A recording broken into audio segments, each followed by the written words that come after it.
you are retired from the United Nations. You are part of ConnectAID's board, and this is really a pleasure to have you on our board. Could you tell us what inspired you to write Taking Action Online?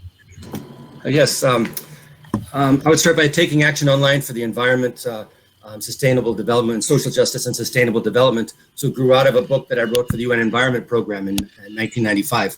What that book sought to achieve was to show how we can each take a complex sort of international agreement and make it relevant to you, me, and our communities, and to show that we can and we must, all of us, be a part of the solution. Otherwise, we're part of the problem. I mean, I have always believed that everyone has good within them and the capacity to do good, to do what is right. And I believe we are best as individuals and as communities and societies when we orient our concerns and our focus away from just ourselves and onto others as well as ourselves. That's us, because we're part, of course, of the us. I believe it is the same with the internet. When we are focused too much on ourselves and what it can do for me, often we see the negative side of the internet and social media.